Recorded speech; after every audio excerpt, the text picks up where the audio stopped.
Good morning class.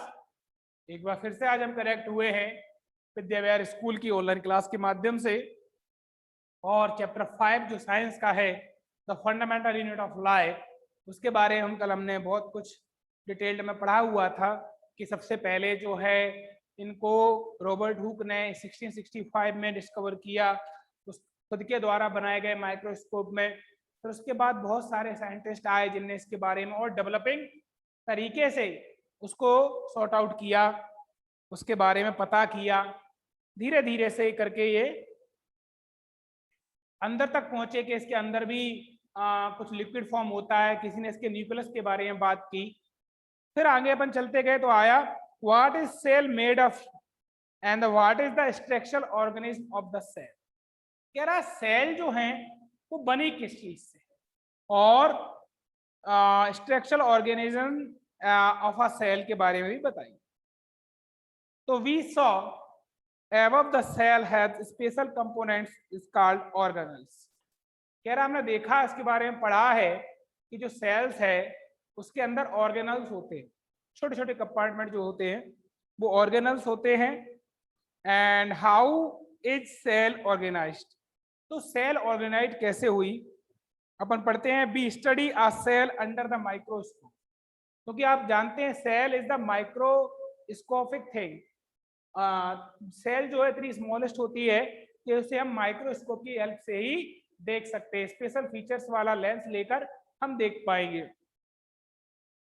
तो इसे हम अंडर द माइक्रोस्कोप स्टडी करते हैं। We would come across 3 feature in almost every cell is plasma, plasma membrane, nucleus and cytoplasm. 3 चीजें होती हैं एक सेल के अंदर, तो मैं आपको लिख के दिखाता हूं बोर्ड पर।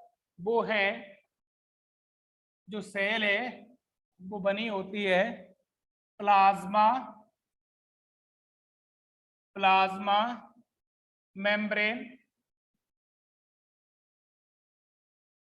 सेकेंड है न्यूक्लियस प्लस साइटोप्लाज्म। तीनों के अलग अलग नाम और तीनों के अलग अलग उसी के हिसाब से काम करते हैं। तो आइए सबसे पहले आज हम टॉपिक लेते हैं प्लाज्मा मेम्ब्रेन क्या है। डिटेल में समझने के लिए आप केवल ध्यान से सुने। तो this is the outer most covering of the cell. मान लीजिए कोई सेल है, कोई भी सेल है, ठीक है, न्यूक्लियस है। तो कह रहा है दिस इज द, जो प्लाज्मा मेम्ब्रेन आउटर, आउटर मतलब बाहरी, outer most covering of the cell that separate the contents of the cell from its external environment। वो चीज, वो लेयर जो इसके अंदर की चीजों को बाहर के एटमॉस्फेयर से, एनवायरनमेंट से कनेक्ट नहीं होने देती है। and the plasma membrane allow the permit the entry and exit some material in it and out of the cell। यही परमिशन देती, जो ये लेयर है, जो ये कवर है, यही परमिशन देती है कि कोई चीज के अंदर जा पाए या इससे बाहर आ पाए। यही परमिशन देगी तो ही उसके अंदर कोई चीज जाएगी और कोई चीज बाहर आएगी। ओके, ये प्लाज्मा मेम्ब्रेन का काम होता है। Yes, it also prevent movement of some other material. ये और उसको कंट्रोल करके रखती है, इसमें जो अदर मटेरियल का मूवमेंट होता है उसको भी कंट्रोल करके ये रखती है। And there was called a selective permeable membrane. How does the movement of substance take place in the cell. अब आपका एक क्वेश्चन आया दिमाग में कि सर ऐसा मूवमेंट इसके अंदर होता है रियली? हाँ, कैसे होता है वो क्वेश्चन, तो ये क्रिएट हुआ ना उसके बाद। तो उसका भी आंसर है some substance like carbon dioxide और oxygen can move across the cell membrane. अगर इसके अंदर ऑक्सीजन या कार्बन डाइऑक्साइड का एक्सचेंज नहीं होगा तो सेल में जो डिफ्यूजन का काम होता है वो हो ही नहीं पाएगा। इसलिए इसमें ये जो मटेरियल है carbon and the carbon dioxide and the oxygen can move across the cell membrane by the process of called diffusion। ठीक है, डिफ्यूजन प्रोसेस के द्वारा ये एक दूसरे के अंदर एक्सचेंज करते हैं। We have studied in the process of diffusion in earlier chapters.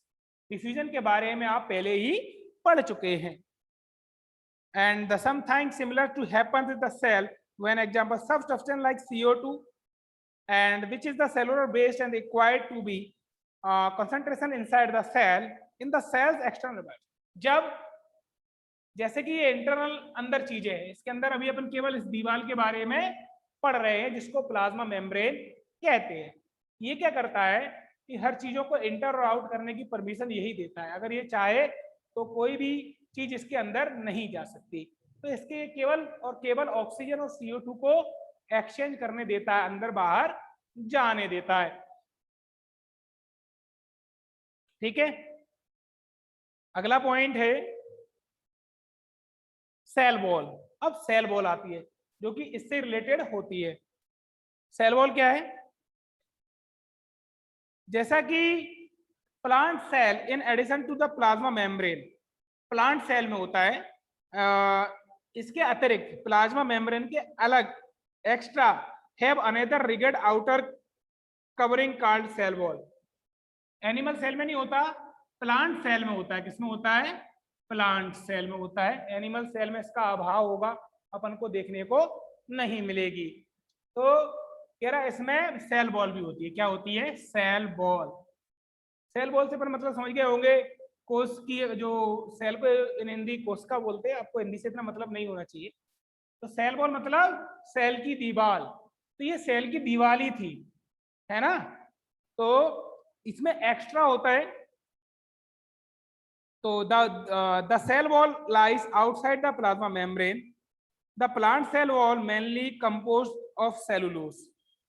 जो प्लांट सेल में जो बनी होती है इसके ऊपर होती है, ठीक है, वो क्या होता है? मोस्टली सेलुलोज से कंपोज होकर बनी होती है। सेलुलोज उसमें पाया जाता है। And cellulose is the complex substance as provide structural strength of the plant. Cellulose एक कॉम्प्लेक्स सब्सटेंस है। कॉम्प्लेक्स मतलब जटिल, है ना, जिसे आसानी से नहीं तोड़ा जा सकता। वो इसको प्रोटेक्शन प्रोवाइड करता है और इसका स्ट्रक्चरल यूनिट बनता है। When a living plant cell loses water through osmosis, there are shrinkage or construct the constant of the cell। जब एक प्लांट में पानी की अधिकता हो जाती है तो वो इन्हीं के माध्यम से पानी को बाहर निकाल देता है और कमी होती है तो अंदर ले लेता है। ये सेल वॉल हो गई। सेल वॉल होने के साथ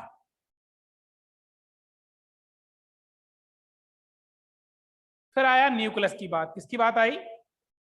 न्यूक्लियस की बात आई। न्यूक्लियस तो आपको पता ही है, केंद्रक।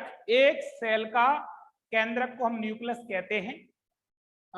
Remember the temporary mount of onion peel be prepared. जब हमने एक प्याज का छिलका लिया हुआ था शायद, तो हम उसके बारे में B put in the iodine solution, और उसको हमने आयोडीन का एक सॉल्यूशन लिया, आयोडीन को घोल के तैयार किया गया सॉल्यूशन आयोडीन सॉल्यूशन कहलाता है। And why what would you be सी?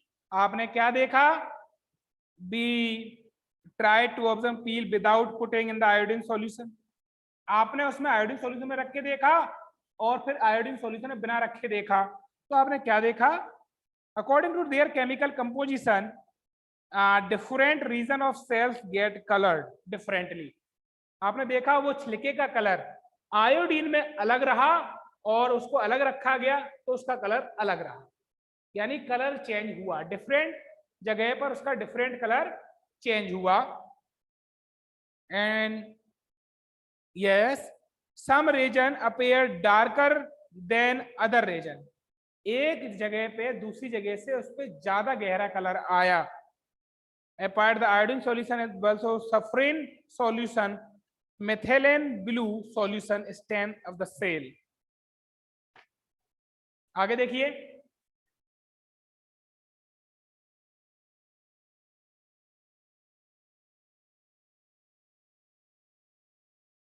तो पहला क्वेश्चन क्रिएट हुआ आपकी बुक से, who discovered cell and how. कह रहा सेल का डिस्कवरी किसने किया और कैसे। तो कह रहा है इन 1665 रॉबर्ट हुक डिस्कवर्ड सेल। 1665 में 1665 में रॉबर्ट हुक नामक साइंटिस्ट ने सेल को डिस्कवर किया while examining a thin slice of cork through a self design microscope. उन्हें एक स्लाइस पर उसको रखा और उनके द्वारा बना निर्मित माइक्रोस्कोप पे उसको स्टडी किया। ही ऑब्जर्व्ड, उन्हें पाया that the cork resembled the structure of honeycomb.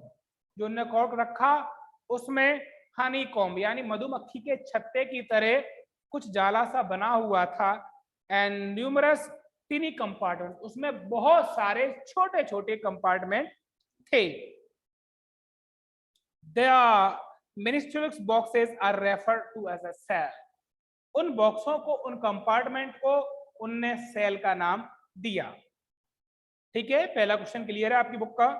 Second है, why is the cell called the structure and the functional unit of life. बहुत इंपॉर्टेंट क्वेश्चन है। तो cells from structure of an entity, ठीक है, and a group of cells from a tissue. जो मैंने कल एक पूरी लाइन यहाँ समझाई थी कि cell combine together make tissues and tissues combine together organ and all the organs combine together organ system and last final a complete body, a complete structure of humans, plant and animals. So now a group of cells from tissues, further and organs and ultimately of organ system. जो line मैंने लिखी थी वही इसने इसको repeat किया है। They perform fundamental function and life process such as इनसे जो काफी सारी प्रोसेस होती है वो भी अपन ने कल रिपीट की थी। रेस्पिरेशन सबसे पहले, डाइजेशन, एक्सक्रिएशन। रेस्पिरेशन किया, डाइजेशन हुआ, एक्सक्रिएट कर दिया। रेस्पिरेशन का मतलब होता है श्वसन। श्वसन में केवल सांस लेना और छोड़ना नहीं होता, भोजन के पचने तक का काम जो होता है वो रेस्पिरेशन में आता है। फिर डाइजेशन आप समझते हैं, भोजन पचने के काम के बाद जो काम होता है वहां तक। उसके बाद थर्ड प्रोसेस है एक्सक्रिएशन। एक्सक्रिएशन का मतलब होता है उत्सर्जन, यानी बाहर निकालना, वेस्ट प्रोडक्ट का बाहर निकालना एक्सक्रिएशन कहलाता है। In the both unicellular and multicellulars, ये दोनों में होता है, चाहे वो सिंगल सेल वाला हो चाहे वो बहुत सारी सेल्स वाला हो। They perform all the activities independently, hence cells are referred to as structural fundamental unit of life. इसलिए कहा जाता है कि सेल जो हैं वो फंडामेंटल यूनिट ऑफ लाइफ है, बिकॉज ये सारा काम सेल के अंदर ही होता है। अगला क्वेश्चन है, how do substance like CO2 and water move in and out of the cell. जो अभी मैंने बात की थी कि इसमें ऑक्सीजन एंड CO2 एक्सचेंज होता है, इन्हें वाटर को इंक्लूड किया हुआ है। कह रहा है डिस्कस, इस पर डिस्कस करिए कैसे जाता है। तो आपको पता है डिफ्यूजन वाली प्रोसेस होकर जाता है और ये जो प्लाज्मा मेम्ब्रेन होता है उससे बात करके जाता है कि भाई हमें अंदर आने दीजिए, तो ये अलाउ करता है तो अपन अंदर जा पाते। तो पढ़ते हैं, CO2 moves bye diffusion, diffusion के द्वारा मूवमेंट करता है। This cellular based accumulates in high concentration in the cell, whereas the concentration of CO2 in the external surrounding comparatively lower। कह रहा है ये डिफ्यूजन के थ्रू प्रोसेस के द्वारा अंदर जाता है और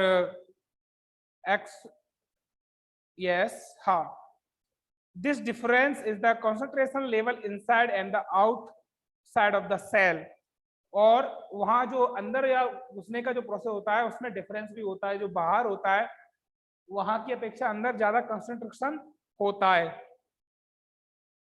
and CO2 is diffuse from a region is higher. CO2 diffuse हो जाती है जहां पर उसको जो कंसंट्रेशन है जो हाई मिलता है। And the lower concentration of H2O कैसे जाता है? H2O में ऑक्सीजन होता है और हाइड्रोजन होता है, आप सभी जानते हैं। H2O का मतलब सीधी भाषा में वाटर होता है। Diffuse by osmosis, osmosis process के द्वारा जाता है through the cell membrane, cell membrane से होकर। It move from the region of higher concentration to lower concentration, ये हायर से लोअर की ओर मूव करता है। मोस्टली सभी हायर से लोअर की ओर ही मूव करते हैं। Yes, then the selectively permeable membrane until equilibrium is reached, और ये तब तक होता है जब तक कि एक पर्याप्त मात्रा में अंदर पानी नहीं पहुंच जाता। अच्छा क्वेश्चन है इस चीज का। फिर why is the plasma membrane called a selective permeable membrane? जो प्लाज्मा मेम्ब्रेन है उसे सिलेक्टिव permeable membrane भी क्यों कहते हैं? तो इसका आंसर सुनिए जरा आप। The plasma membrane is called a selectively permeable membrane as it permits the movement of only certain molecules. क्यों? क्योंकि ये ही अलाउ करती है, यही परमिशन देती है कि आगे मूवमेंट हो या ना हो। ठीक है, कौन अंदर जाएगा कौन बाहर आएगा, इसलिए इस कारण इसको permeable सेलेक्टिव permeable membrane भी कहते हैं। And not all molecules are free to diffuse, क्योंकि सारे जो मॉलिक्यूल्स होते हैं वो डिफ्यूज नहीं होते, इसलिए जो डिफ्यूज होते हैं उनको ये अलाउ अंदर करती है। क्लियर है? आइए अपन आगे स्टडी करते हैं बुक से।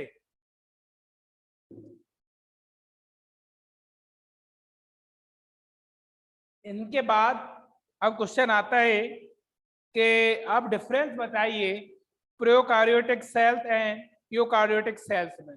ये दो प्रकार की सेल्स होती है, उनके बारे में डिटेल्ड में हम इन नेक्स्ट टाइम जब भी हम आएंगे, हम स्कूल हमारा स्टार्ट होगा तो अब हम उसमें ज़्यादा डिटेल में पढ़ेंगे। अभी केवल इनमें डिफरेंस मैं आपको बता देता हूँ।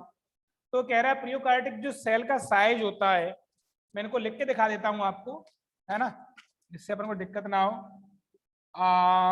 प्रोकार्योटिक, ओके, एक ये सेल है और एक कौन है, यूकार्योटिक। ये दोनों सेल है, ठीक है। इनमें इनको डिफरेंस बताना है आपको। तो इसमें पहले बताया इसका जो साइज है, क्या बता रहा है, साइज में जो इसका साइज है वो है स्मॉल साइज। कैसा है? स्मॉल साइज है, जनरली स्मॉल होता है, एक आध जगह बड़ी भी हो सकती है, और इसका लार्ज होता है। ये मान लीजिए ये होता है 1 से लेके 10 म्यू एम तक, ओके। और ये रहता है 5 से लेके 100, जो इसकी यूनिट है उसमें। फिर आया जो न्यूक्लियर रीजन है वो है इसका poorly defined, the absence of nucleus membrane is known as nuclide। ठीक है, जो इसका है वो है 10⁻⁻6 m, एंड इसका जो है न्यूक्लियर रीजन यही रहेगा। फिर आया यहां पर है nuclear region, the nuclear region is poorly defined due to the absence of nuclear membrane is known as the nucleoid, and इसका है there are well defined and surrounded by a nuclear membrane। फिर इसका अगला point जो है वो है there is a single chromosomes, इसका जो क्रोमोसोम्स है वो सिंगल्स होते हैं, and there are more than 1 chromosomes, इसमें जो क्रोमोसोम्स की संख्या होती है वो ज्यादा होती है। Membrane bound cell organelle absent, इसमें जो मेम्ब्रेन बाउंड सेल होते हैं ऑर्गेनल्स वो इसमें नहीं होते, इसमें membrane bound cell organelle present यानी विद्यमान रहते हैं। ओके, फिर है अगला question, can you name any 2 organelles we have studied that contain their own genetic material? क्या आप 2 ऑर्गेनल्स का नाम बता सकते हैं जिनमें जेनेटिक क्वालिटीज होती हो? वो है माइटोकॉन्ड्रिया